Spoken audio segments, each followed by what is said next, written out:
What if I told you that you don't have to buy pour-over filters ever again? That's right, because this Japanese creation is here to change the pour-over game forever. Or is it? Hi, I'm Liz, and I'm here to review the Cerapotta Ceramic Coffee Filter and help you enjoy better coffee at home. Let's go!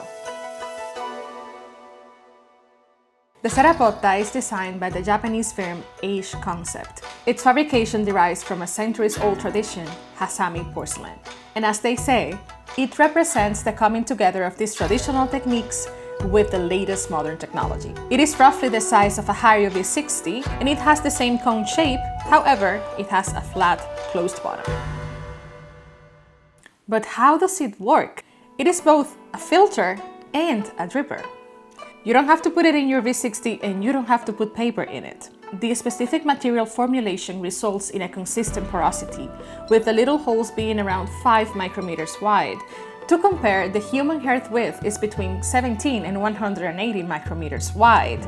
So these are small enough to give you a clean cup free of impurities. What about the taste? The Cerapotta's founder and CEO has stated that the Cerapotta uses secret ingredients that do not affect the taste, and the material and manufacturing method are easy to maintain without clogging. Also, right on the box they say, bring out the best tasting water, which is a big claim. It's supposed to filter out impurities and preserve the water's essential flavors. So I want to test that right now. And before we jump into testing, please take a moment to like this video and subscribe to my channel, because we're now trying to reach 5,000 subscribers to continue to help people enjoy better coffee at home. This process is similar to any other pour-over method. I'll use a medium coarse grind size as recommended by the brand, and also to prevent any clogging. And I'll be making my standard V60 recipe. So 5 different pours we're gonna make, divided in equally 60 grams, and I'm brewing 20 grams of ground coffee. So let's see how long it takes for it to draw down. It looks very good, and so far there's no evidence that the coffee is being stuck on the walls. Let's see after it draws down. It's looking quite light in color. It behaves quite nicely.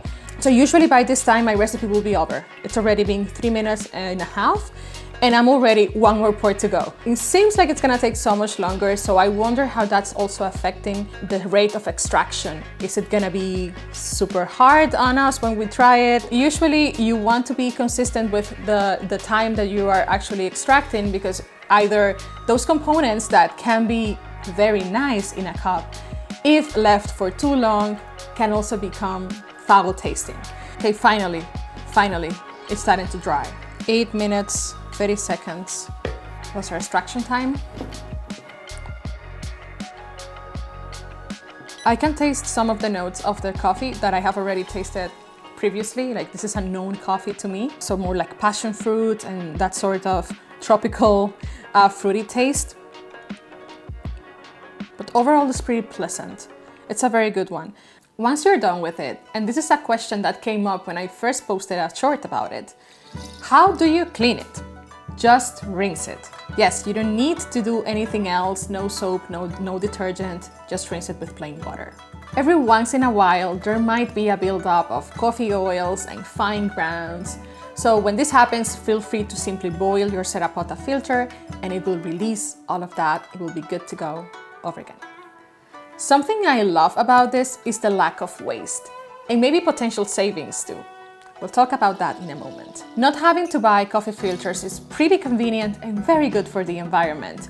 But how much do you actually save instead of using a Hario V60 or a Chemex? At the time of this recording, the Cerapotta is still not for sale in North America. But I found through some sources that the price tag will be around $80. So let's do the math. I'll compare this directly to the Hario V60 size 1, which in its ceramic version, it's about $20. Now let's add a pack of 100 paper filters for $5, which brings us to $25 for our first 100 brews. I usually brew once a day because I use other methods, but let's say that the average user spends 2 filters in a day. Through some really complicated calculations, my guesstimation is that you're starting to see savings in 1.5 years, or about 1,200 brews, considering that the Cerapotta holds up for that long without breaking, of course. Is it worth buying this once it's available? In my honest opinion, yes, it is. $80 for a unique, beautiful, yet minimalistic piece of Japanese ceramic with such a cool function that sparks interest in conversations with coffee lover friends, and you can also get an amazing cup of coffee in the process? Shut up and take my money! And no, Age Concept nor Cerapotta are sponsoring this video, and they didn't provide this unit directly. It caught my eye the same way that it caught yours. I believe it is a must-have for any coffee enthusiast.